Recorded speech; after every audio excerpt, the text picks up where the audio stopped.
Hi everybody and welcome to Heel Heat. This is our Ring of Honor show for the week.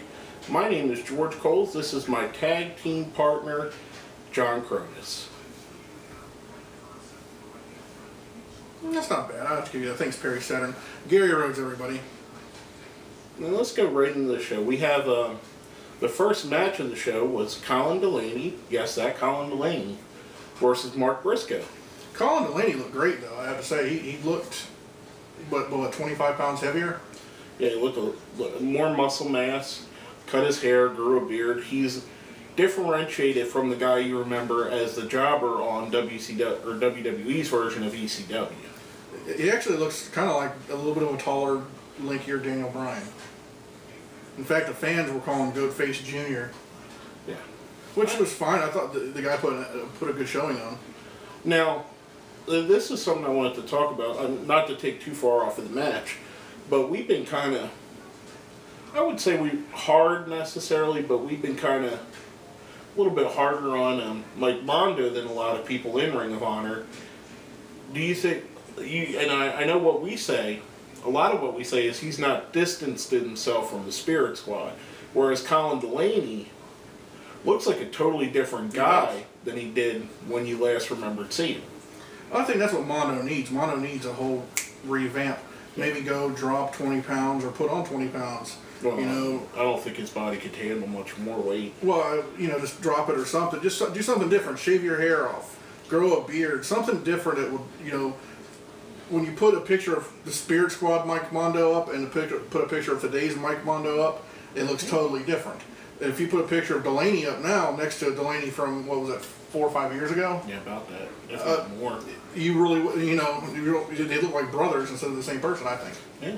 And the thing of it is, he looked really strong against Mark Briscoe, who's one of the mainstays of Ring of Honor, one of their main talents. Well, he's basically the #1 contender. Yeah. It was a good starting match. I really like that Ring of Honor always starts off with a solid match to begin the show. And this was no different. I mean, this was a great match.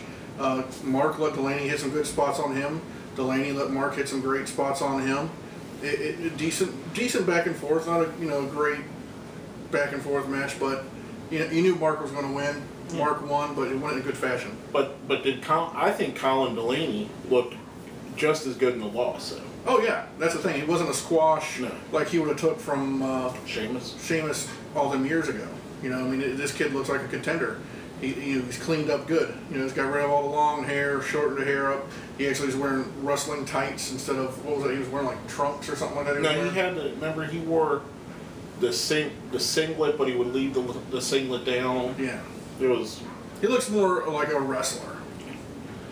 Now, coming off of that, speaking of Mark Briscoe, we have the end of the announcement where Nigel announces that Mark Briscoe officially is going to be challenging for the world title.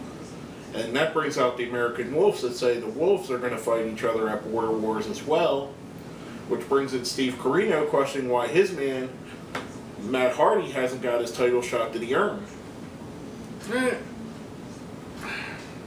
I think it would have been a little better in this segment. It wasn't a bad segment. I think it would have been a little bit better if Hardy was out there defending his case too. Carino calling him the wrestling Jesus or whatever, what have you. Yeah. I did like Carino's interaction with this to make a little bit of a skirmish between the Briscoes and the Wolves, though. Yeah. I'm going to go the opposite on that. I actually like that Hardy wasn't there, because if Hardy was there, he would have got into the fight.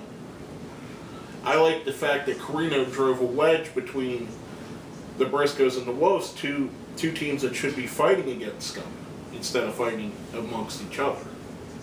I think it fits more with the Scum model. Just personal opinion, I guess. Not bad. Next match we had was the Women of Honor match. We had Cherry Bomb versus Mischief. And to me, like I was telling you, this was pretty much a lackluster match in my eyes. Since they've been focusing on bringing the Women of Honor in, this is probably the worst Women of Honor match they've had. I think we've seen Cherry Bomb, who she wrestled, Athena, a couple weeks back. And she looked really good in that match. I don't know if it's a matter of these two just not working well with each other, or, sometimes that happens. Well, like you said, who would you blame, when we're watching this, who do you blame for this lackluster match? Cherry Bomb has been wrestling a decent amount of time. I can't remember, was it like 2005 or whatever? So she's not green. Mischief is, she's the company's mainstay, so she's used to being on television, so she shouldn't have any butterflies in her stomach or anything like that. And this match just looked botched from beginning to end when Vegas got into the interference. I think it's just a matter of, you can put some of the best wrestlers in the world together and they not have a good match. I mean, some people just don't mesh well, and they definitely didn't look like they meshed well. No. But we did have a main event where the two combatants meshed very well. We had Roderick Strong versus Taiji Ishimori from Pro Wrestling Noah. Damn. And this is your first time seeing Ishimori. Yeah, and I've always been pretty high on Strong. Yeah. And these guys didn't leave nothing behind. This was probably one of the best matches I've seen this year. I asked you when the match was over, I was like, well, do you think this would be a top 10 match for this year? And, this year's being half over. I give this one top 10. Oh, yeah, definitely. I mean, you got two guys that are absolutely on top of their game. Roderick Strong, I think he's the best wrestler in Ring of Honor.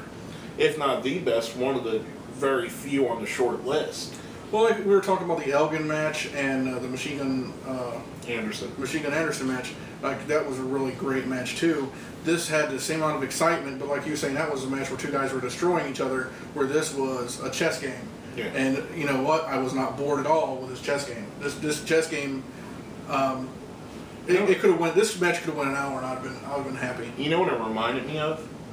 It reminded me of Dean Malenko versus the Ultimo Dragon. That's a good comparison. Yeah. I mean, Roderick Strong was focusing on the back to get the stronghold on, and Ishimori was just flashing by with his lightning speed. I mean, if you haven't seen this guy, take a minute to look him up. Even if you don't watch this show, look him up on YouTube. I mean, this guy, I know a lot of cruiserweights are fast, but if you just he has an extra gear. Oh yeah, the dude is quicker than a hiccup. I mean, I can't remember who started saying that. It's an old wrestling saying. That's JR, son. I think so.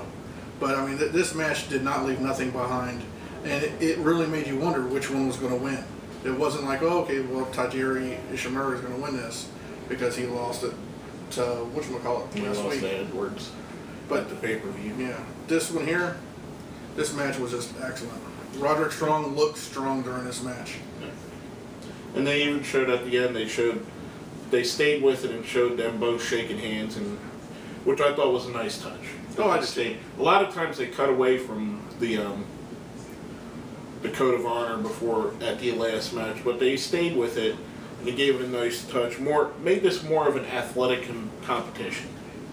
Well, the match with Taiji Ishimori and Edwards, there's going to be a rematch, isn't there? I think they're going to rematch in Noah. I wouldn't mind seeing that. I think it's going to be a great match. But let's go right into our ratings. Now, if you guys haven't seen this show before, or even if you have and you need a refresher, we basically rate everything on a scale of 1 to 5. 5 being the best, 1 being the worst. What would you go with it for, Gary? Just because of the lackluster Women of Honor match, I'm going to have to give it a 3 stars. It was a great main event. It was a great opening match, but that was about it. Knocked it down that bad for you, huh? It did. It really put a stink on the show. Coming into that match there, I was really like down before the main event, and the main event's what saved it. I'm going to go ahead and give it a 4. I mean, and I'm going to knock it off for the same reason you knocked it off, but I'm not going to knock it off too far, because we did have one of the best TV matches of the year. Plus, we did have a good hot opener and a good interview segment as well. So I'm going to give it a 4 out of 5. They could have a little bit better Women of Honor match. I know it was just made so... It looked like it was just made to further the Veda Scott Mischief storyline, but I expected better. Right. But basically, that's all I got to say about it. Is there anything you needed to add? That's it, my friend. My name is George Coles. I'm Gary Rhodes. And this has been Heel Heat.